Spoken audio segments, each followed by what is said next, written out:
오늘 31절 빌기를 다함에 모인 곳이 진동하더니 무리가 다 성령이 충만하여 담대히 하나님의 말씀을 전하니라. 아멘. 24년도 주제 선구가 되겠습니다. 저는 취미로 식물을 키웁니다. 제가 이 취미를 갖게 된 계기가 있는데요. 대구에서 제가 부사역자로 또 부목으로 있을 때에 교회 강단이나 또 교회 입구에 화분 큰 나무들을 그렇게 보기 좋게 갖다 놓는 일을 했습니다.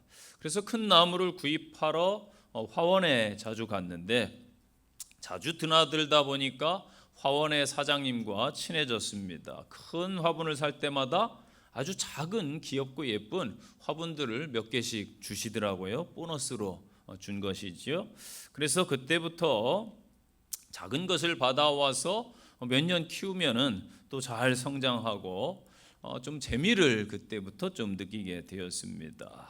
식물이 자라거나 또 나무가 성장하면은 분갈을 시킵니다. 다른 화분에 분갈이를 하고, 그럼 화분도 늘어나고 식물이 늘어날 때마다 마음이 그렇게 좋더라고요. 뭐든지 많으면 좋은 것 같습니다. 기분도 좋았어요. 그리고 방문하는 집에 찾아오는 분들이 하나만 달라고 그러면 저는 식물을 주는 데는 인색하지 않습니다. 다 가져가라고 합니다. 실제 다 가져가도 뭐라고 안 합니다.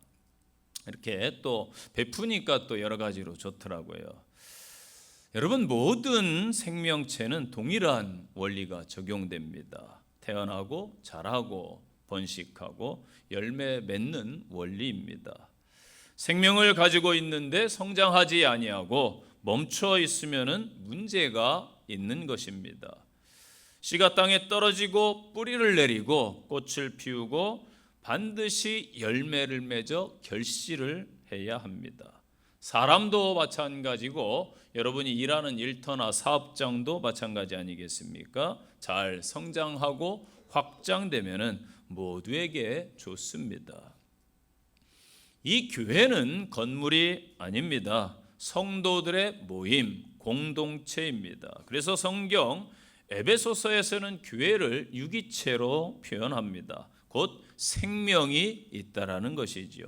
예수의 생명, 복음이 우리 안에 심겨져서 뿌리 내리고 성장하고 변화하고 열매 맺는 것입니다. 그러기 위해서는 반드시 보여져야 됩니다. 성장하는 게 보여지고 변화가 보여지고 열매가 보여지는 것이지요. 교회가 생명이 있는지 없는지 어떻게 알 수 있을까요? 바로 변화와 열매를 통해서 알 수가 있습니다.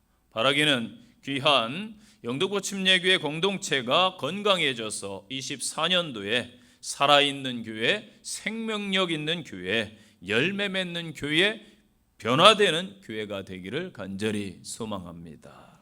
신앙생활 하면서 여러분은 어떠한 것이 제일 힘드신가요? 기도도 힘들고 때로는 봉사도 힘들고 여러 가지 말씀 듣는 것도 힘들고 또 설교 시간에 아멘 하는 건 왜 그리 힘든지, 기도하는데 대표 기도하는데 아멘 소리가 왜 이리 적은지, 요즘에 조금 새해인데 영적으로 다운되려고 하면 안 됩니다. 믿습니까? 아멘 소리가 커야 돼요. 이 목회자들에게 설문조사를 했더니 무엇이 제일 힘드냐? 설교 준비도 힘들다, 기도하는 것도 힘들다, 성도들 상담하는 것도 만만치 않지요. 그런데 가장 어려운 것이 전도하는 것이 힘듭니다 라고 이야기를 했다고 합니다. 저는 성도들도 별반 다르지 않다라고 생각을 합니다. 참 전도가 힘들지요. 여러분들이 권사님이든 장로님이든 목사든 신앙생활 20년, 30년, 우리에게는 또 역사가 있기 때문에 연조들이 깊으신 신앙인들이 많습니다. 그렇다면은 신앙의 연륜이 있으면은 열매가 있어야 됩니다. 그리고 누구를 만나든지 바로 성경을 펴서 복음을 전할 수 있어야 되는 것이지요. 그런데 이게 참 힘들다라는 거예요. 아무리 좋은 고가의 비싼 차라 할지라도 기름이 떨어지면은 멈춥니다. 운행할 수가 없습니다. 조금도 움직이질 않아요. 이처럼 성도를 움직이는 힘은 바로 성령의 역사입니다. 동력이에요. 성령님의 임재 가운데 거하는 성도가 찬양할 수 있고 그 성도가 기도할 수 있으며 예배자로 서는 것입니다. 또한 나아가서 생명의 복음을 증거하는 증거자가 되는 것입니다. 교회의 처음의 시작이 그러했습니다. 우리는 그래서 처음으로 돌아가야 될 줄로 믿습니다. 제 서재에 가면은 요만한 액자가 있습니다. 전도사 때 제가 되게 오래되었지요. 아내가 이런 심정으로 목회를 남편이 했으면 좋겠다라는 바람이 있었던 것 같습니다. 그래서 만들어준 액자인데 글귀가 그렇게 쓰여 있습니다.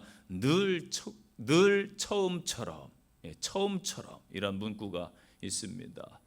수요 성경 공부 시간에 제가 이 이야기를 했더니 목사님 처음처럼은 소주 이름입니다.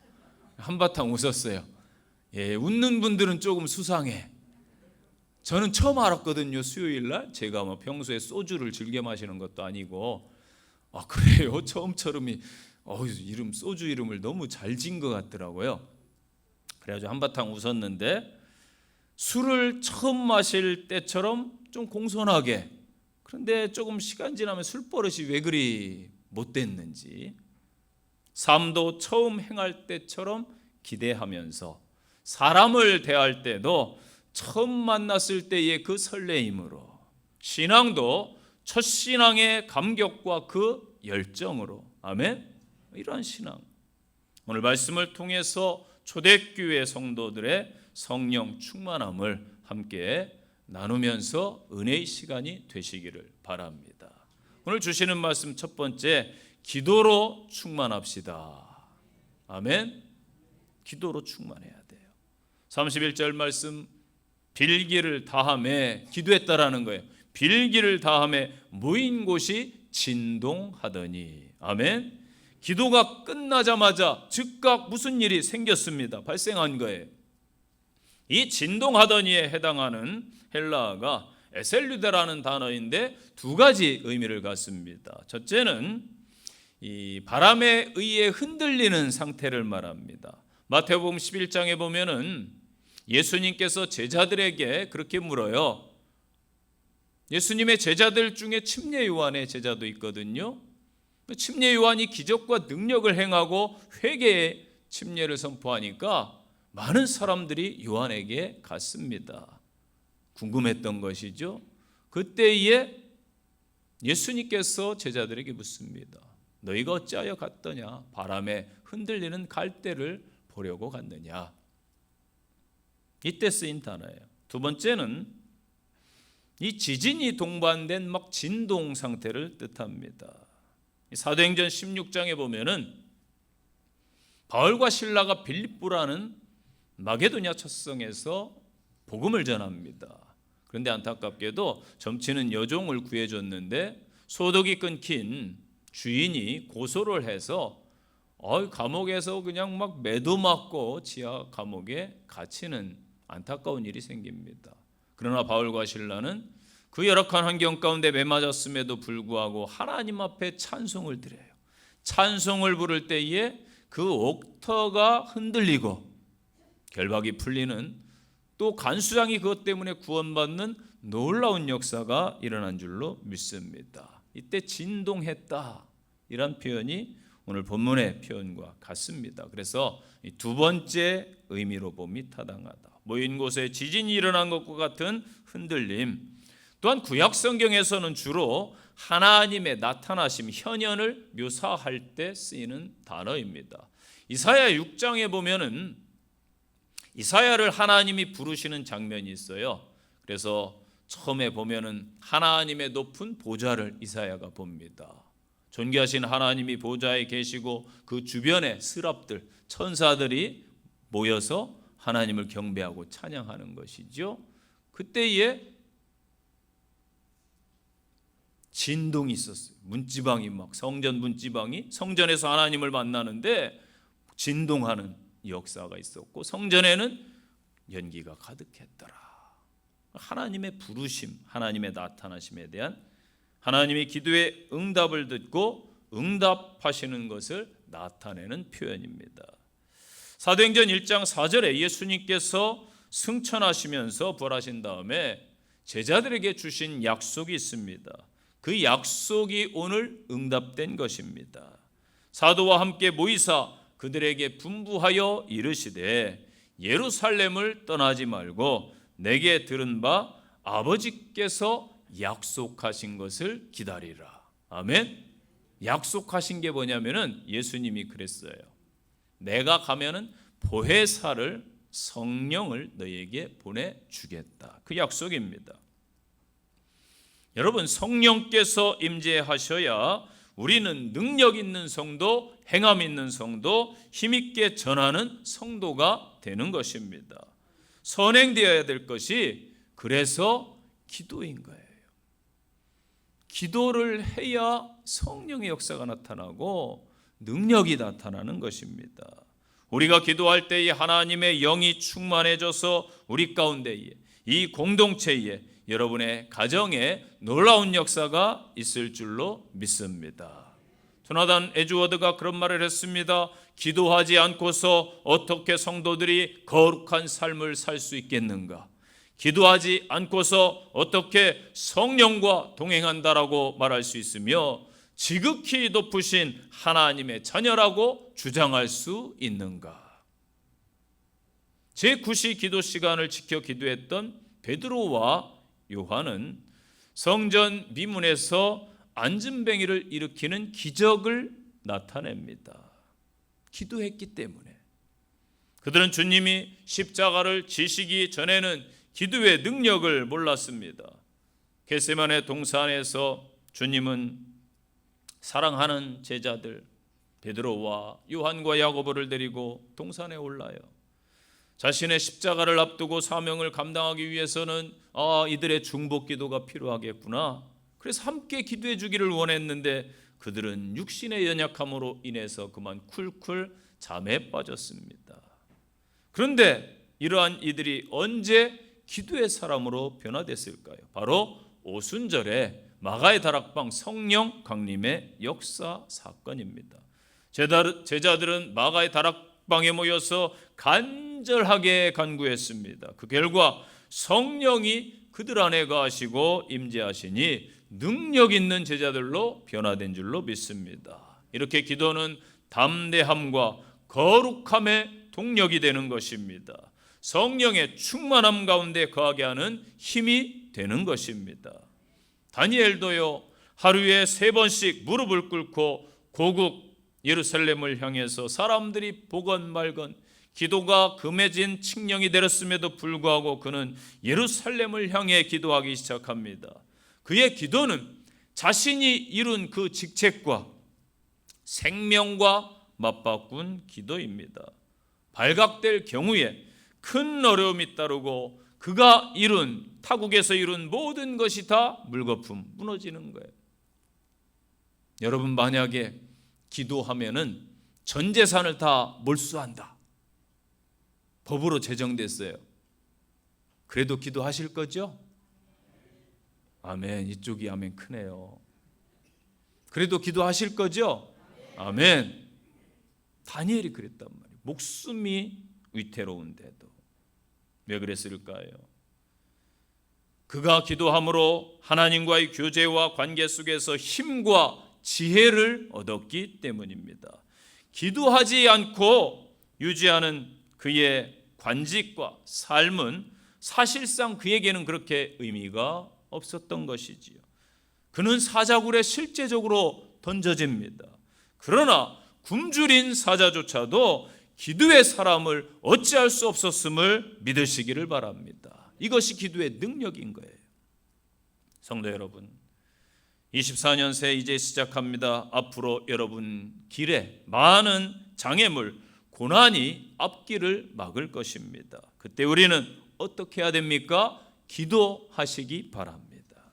초대교회 성령의 능력으로 담대히 전하는 베드로와 요한과 야고보 때문에 헤롯 왕이 골치가 아팠어요. 헤롯 왕은 야고보를 잡아들여라, 그래서 칼로 쳐서 죽입니다. 야고보가 순교했지요.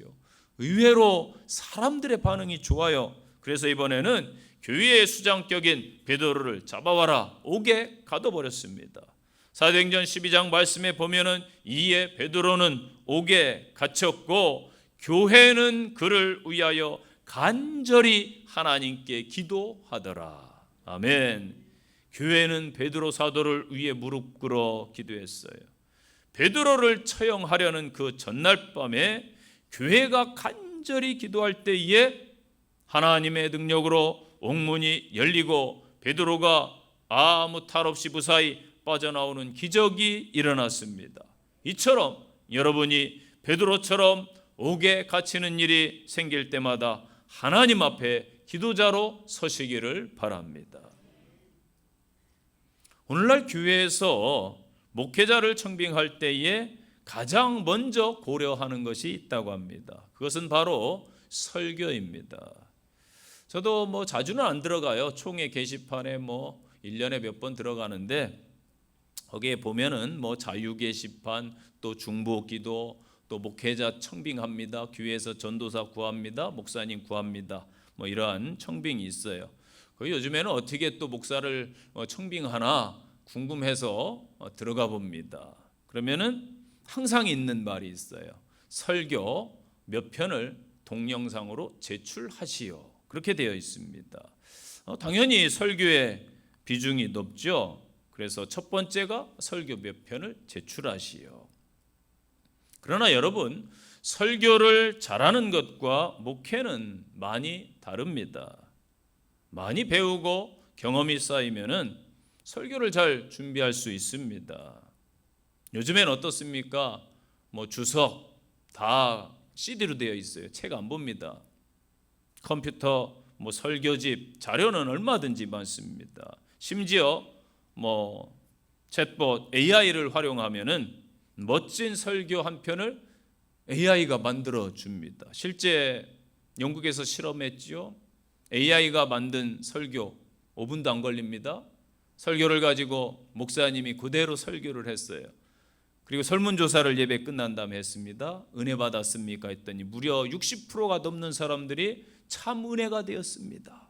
오늘 설교 9입니다. 이게 결과가 나온 거예요. 그러나 여러분, 인격과 영성은요, 기계가, 로봇이, 컴퓨터가 줄 수 없습니다. 영성은 어떻게 만들어지나요? 무릎 꿇어야 만들어지는 것입니다. 시간을 투자해야 되는 거예요. 설교 한 편을 준비하는데도요 5분 10분이면 된다고요. 교회에 대해서 잘 모르는 분들은 저한테 그러더라고요. 목사님 좋겠습니다. 주일날 한 번 설교하고 말잖아요. 그래요. 제가 어이가 없어가지고 이걸 다 설명해 줄 수도 없고 어떻게 하셨어요? 저 참 편합니다.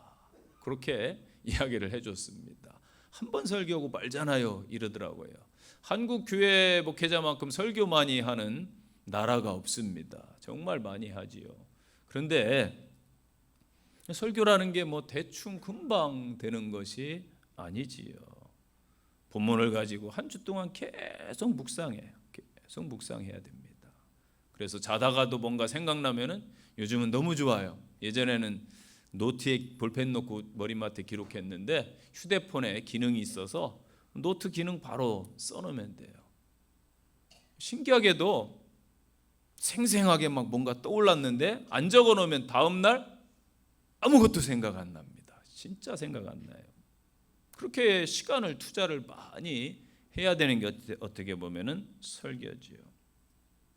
그러나 저는요, 한국 교회에서 설교 잘하는 목회자를 뽑지 말고 기도 많이 하는 목사를 뽑았으면 좋겠습니다. 이 풍토가 바뀌어야 돼요. 기도는 모든 불가능을 가능케 하는 능력이기 때문입니다. 신명기 4장 29절 기억하세요. 내가 거기서 내 하나님 여호와를 찾게 되리니 만일 마음을 다하고 뜻을 다하여 그를 찾으면 만나리라. 아멘. 요즘 새벽에 느헤미야 강해를 합니다. 왕의 술 맡은 시중을 드는 관리가 느헤미야입니다. 왕의 최측근이지요.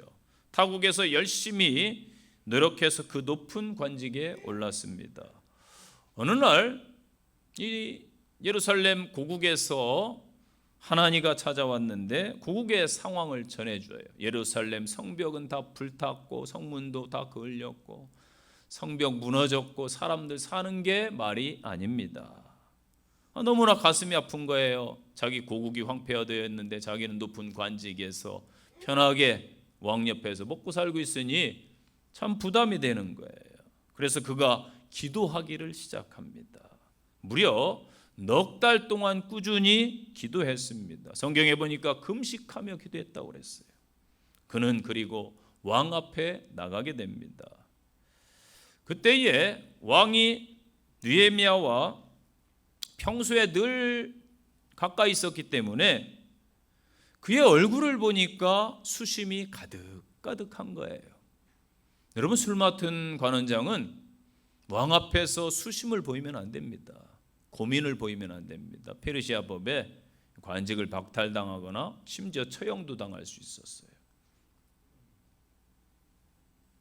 그런데 그 모습을 보고 왕이 물어요. 느헤미야야, 내 얼굴이 수척해진 것이 평소와 다르구나. 네가 무슨 고민이 있느냐? 나에게 말해봐라. 그 고민을 캐치하고 왕이 먼저 물어주는 거예요. 느헤미야는 솔직하게 자신의 고국의 상황을 이야기합니다. 그 말을 듣고 왕이 흔쾌히 내가 내 문제를 해결해 주겠다라고 말하는 거예요. 놀라운 일이 눈앞에서 벌어졌습니다. 고국에 돌아가서 재건을 할 수 있도록 물자와 수송을 담당할 군사들을 붙여주겠다. 그리고 심지어 내 집을 그곳에 기거할 집을 지을 재료까지도 주겠다. 총독들에게 강서쪽에 있는 총독들에게 내가 지시해서 너희들이 편안히 갈 수 있도록 다 조서를 내리겠다. 이 황제의 명령이 내려집니다. 여러분, 느헤미야는 왕을 먼저 찾은 게 아니에요. 느헤미야는 하나님을 먼저 찾았습니다. 그가 금식하며 기도할 때에 하나님께서 그때에 왕의 마음을 움직이고 하나님이 일하신 줄로 믿으시기를 바랍니다. 인생 자체가요 늘 싸움의 연속 아닙니까? 지금 국가 간에 막 싸우고 있습니다. 보이지 않는 전쟁, 나라 간에 사회도 전쟁이죠. 우리 개인도 영적인 싸움이 치열합니다. 이 싸움에서 이기려면 내 힘으로 싸우면 안 되는 거예요. 초대교회 성도들은 이 비밀을 알았습니다. 기도하니까 성령께서 함께 해주시는구나. 기도하니까 하나님께서 힘주시고 하나님께서 해결해 주시는구나. 여러분, 실패해서 낙심하기보다는 기도함으로 은혜를 누리시고 기쁨 가운데 서는 성도들이 되시기를 바랍니다. 예수님께서 제자들에게 너희들이 시험에 들지 않게 깨어 기도하라 말씀하셨지요. 그러나 그들은 기도하지 못했습니다. 2024년 시험에 들지 않기 위하여 깨어 있어야 됩니다. 기도해야 될 줄로 믿습니다. 우리에게 수많은 시험이 찾아올 거예요. 마귀가 성도들을 넘어뜨리려고 역사할 것입니다. 때로는 사람을 통한 시험이 올 것입니다. 물질로 인한 시험이 올 것입니다. 환경의 시험도 오겠지요. 성도들이 깨어 기도하면은 이 모든 영역에서 승리할 줄로 믿습니다. 기도로 승리하는 성도들이 되시기를 바랍니다. 성도들에게 이 기도의 특권을 주셨는데 새해 마음껏 사용하세요. 귀한 특권인 줄로 믿습니다. 새해 성령 충만한 성도가 되고 싶으신가요? 아멘. 초대교회 성도들이 모범을 보여주었습니다. 기도의 사람 꾸준히 끝까지 기도로 승리합시다. 믿음의 위대한 선진들은 다 기도의 사람들이었어요. 우리가 그들과 견줄 수는 없겠지만은 중요한 것은 하나님은 그때나 지금이나 언제나 동일하신 그 하나님이신 줄로 믿습니다. 우리가 기도할 때에 과거에 그들을 도우셨던 그 하나님의 역사를 현재 우리가 경험할 줄로 믿습니다.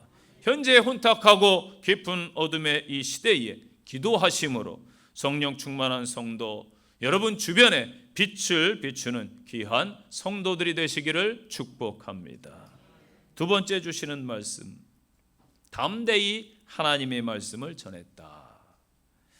성령 충만한 성도들이 어떠한 행동을 했습니까? 자신들의 능력을 막 자랑했습니까? 능력을 막 행했습니까? 아닙니다.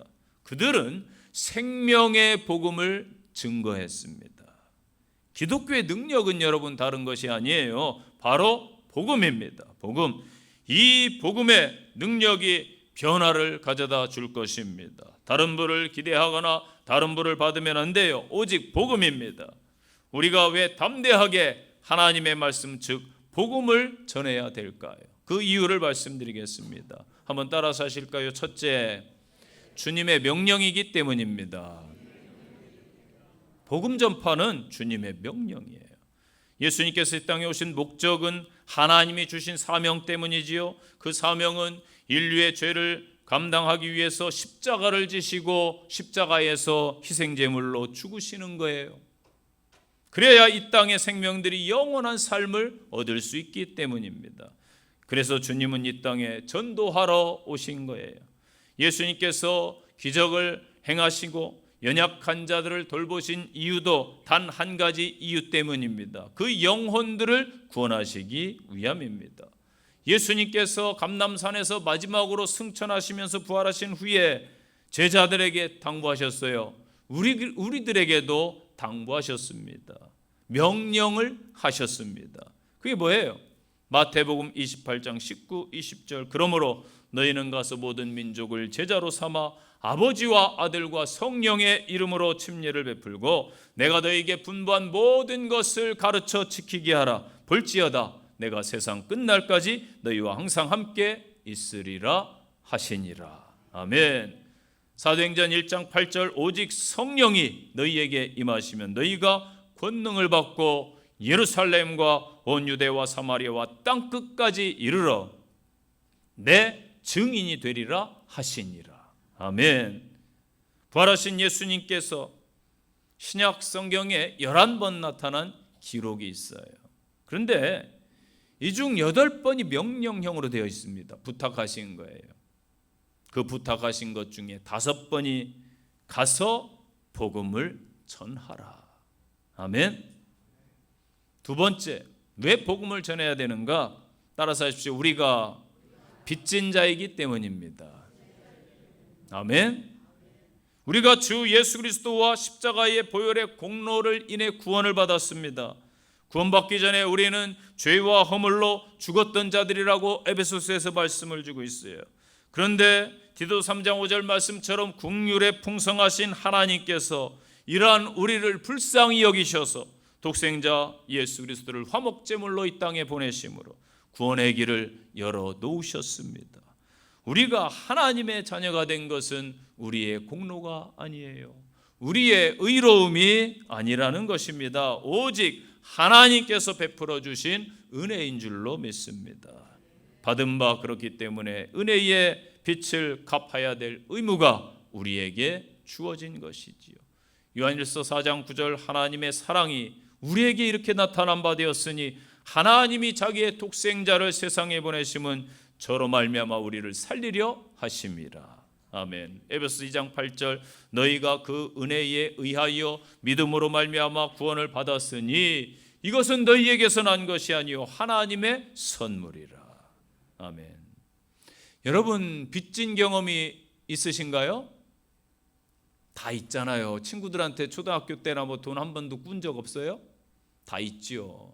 그런데 큰 것을 빚졌을 때 그 심정이 어떻습니까? 부담감이 있습니다. 저도요 축협에 빚을 어마어마하게 진 적이 있어요. 축협에 대출을 받았죠. 뭐 금리도 셌어요. 그때는 꼭 교회 건축하려고 그러면 철근값 오르고 기름값 오르고 금리가 세지더라고요. 어마어마한 빚을 졌습니다. 한 달이 너무 빨리 오는 거예요. 한 달에 이자를 갚아야 될 날이 오는데 그때만 되면 밥맛이 없어요. 답답합니다. 그래서 재물을 맡은 분하고 저하고 둘이 늘 끙끙거려요. 왜냐면 이거 늘 갚아야 되는데 너무 빨리 와요. 이걸 몇 년을 갚으니까 얼마나 많이 갚았는지, 우와, 그 진짜 수억을 갚았어요. 근데 빚지니까 그렇더라고요.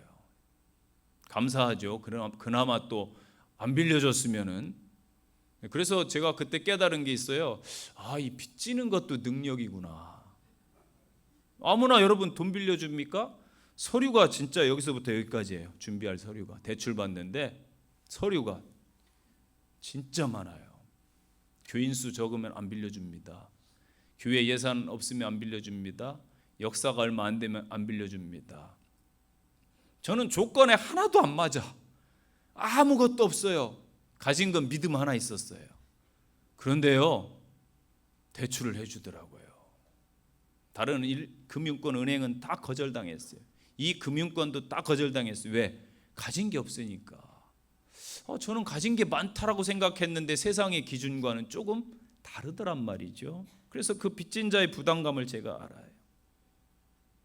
그런데 능력이더라고요. 빚지는 것도 나중에 알고 보니까 아무나 안 빌려줘요. 여러분, 예수님께 여러분은 십자가의 빚, 생명의 빚이 있어요. 믿습니까? 여러분이 뭔데 예수님이 그렇게 생명을 주셨을까요? 그러니까 여러분 능력자예요. 여러분이 시시하고 하찮은 사람들이 아니란 말이에요. 믿습니까? 귀한 분들이죠. 거룩한 분. 제가 금요기도회 때 상품과 작품에 대해서, 명품에 대해 설명을 했지요. 상품은 여기 가도 있고 저기 가도 있으면 다 상품이에요. 막 찍어내잖아요. 가격이 비싸요? 여기 가도 저기 가도 살 수 있으니까 비싸지 않아요. 명품은 많이 안 만들어냅니다. 명품이에요. 가격이 싸요, 비싸요? 비쌉니다. 그런데 걸작품은 세상에 하나예요. 여러분, 옆 사람 보세요. 나하고 닮았나? 민우, 정우도 안 닮았더라고. 나중에 보니까 쌍둥이들 우리 교회 많잖아요. 걸작품이라 그래요. 하나밖에 없는 걸작품. 자신을 귀하게 여기시기 바랍니다. 빚진 자의 심정, 부담감. 여러분, 우리는 복음의 거룩한 부담감을 가지고 있어야 돼요. 그러면 하나님이 기뻐하셔서요. 하나님이 기뻐하시면은 놀라운 역사와 기적이, 은혜가 임할 줄로 믿습니다. 이 거룩한 복음에 빚진 부담감을 간직한 성도들이 되시기를 바랍니다. 영국의 훌륭한 신학자요 목회자였던 존 스토트 목사님이 침묵은 죄라고 말했어요. 예수 그리스도를 모르고 죽어가는 사람들에게 복음의 진리를 말하지 않고 침묵하면은 너희 그리스도인들은 죄를 짓는 것이다 말했습니다. 빚진 자로서 이 마지막 때에 빚을 당당히 갚아나가는 믿음의 성도들이 되시기를 축복합니다. 받은 바 은혜의 빚을 갚아야 될 의무가 우리에게 주어진 것 감사하시기를 바랍니다. 세 번째는 그 영혼이 멸망하기 때문에 전도해야 되는 거예요. 영혼이 멸망합니다. 영혼이. 로마서 10장 14절 그런즉 그들이 믿지 않는 자를 어찌 부르리요? 듣지도 못한 이를 어찌 믿으리요? 전파하는 이가 없이 어찌 들으리요? 보내심을 받지 아니하였으면 어찌 전파하리요? 기록된 바 아름답도다 좋은 소식을 전하는 자들의 발이여함과 같으니라. 아멘. 그 영혼이 영원한 지옥 멸망길로 가는데 두고 보면 안 되는 거예요. 우리는 영적인 선한 사마리아인이 되어서 그들이 지옥을 향해 가는 그 발걸음을 천국문으로 돌리도록 소리쳐야 될 줄로 믿습니다. 여러분 아파트에 예를 들어 불이 났어요. 여러분이 먼저 발견했습니다. 그런데 우리 가족만 살겠다고 조용하게 가서 여보 일어나, 불 났어, 애들 깨워, 조용히 문 열고 가는 사람 있어요 없어요? 없어요. 그런 사람 아파트에 살면 쫓아내야 돼요. 아니잖아요. 그렇지 않아요. 막 119에 전화하고 경비실에 전화하고 옆집 막 두드리고 안 열린 발로 막 차면서 불이야 막 소리치면서 두드리고 막 다녀요. 깨울 거잖아요. 왜 그래요? 일생 길어야 100년인데도 그 삶이 안타까우니까 깨워주잖아요. 그런데 영적인 생명을 잃으면 영원한 형벌, 그 지옥불이 꺼지지 않는 고통 속에서 영원한 고통을 받아야 됩니다. 그들을 생명의 나팔 복음으로 깨워야 될 사명이 저와 여러분에게 있는 줄로 믿으시기를 바랍니다. 사명을 감당하세요. 결단하세요. 올해 한 영혼을 제가 구원하겠습니다. 다짐하시기 바랍니다. 여러분의 자녀, 친족, 가족, 주변의 친구, 옆에 지인들 볼 때마다 여러분 긴장을 해야 돼요. 왜? 오늘도 지옥불로 한 발 더 가까이 갔구나.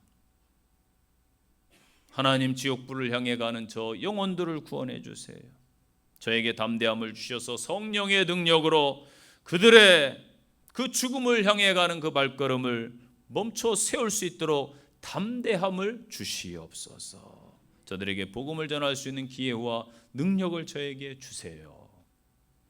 요한복음 14장 6절, 예수께서 가라사대 내가 곧 길이요 진리요 생명이니 나로 말미암지 않고는 아버지께로 올 자가 없느니라.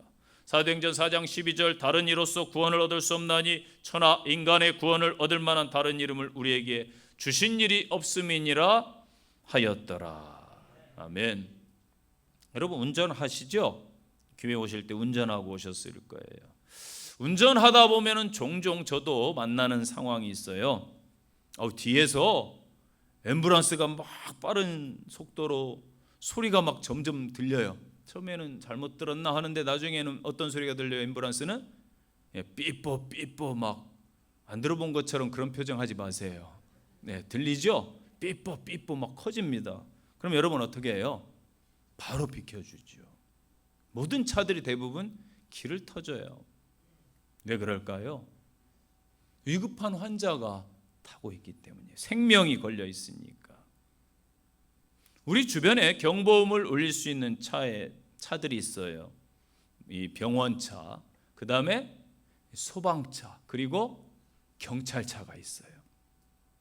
이들이 위급 상황에서 사이렌을 울리면은 다 길을 터줘요. 이유는 한 가지예요. 생명과 직결되기 때문입니다.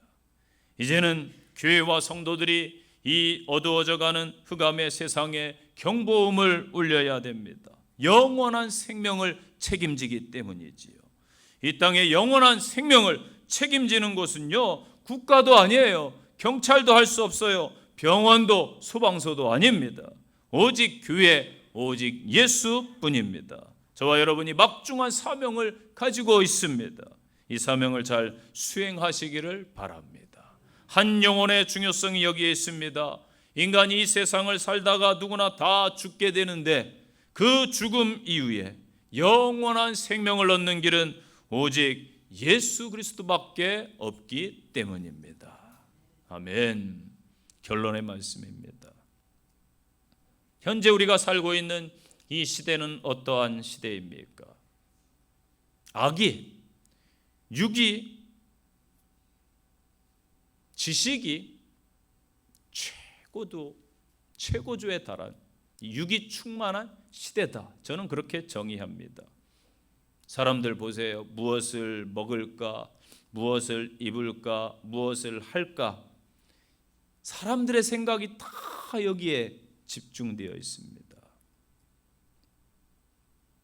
지식, 과학을 자랑하는 시대입니다. 인본주의의 정점에 이르렀습니다. 그런데 여러분, 세상은 어떻습니까? 사람들이 소망이 없다고 합니다. 미래가 없다고 합니다.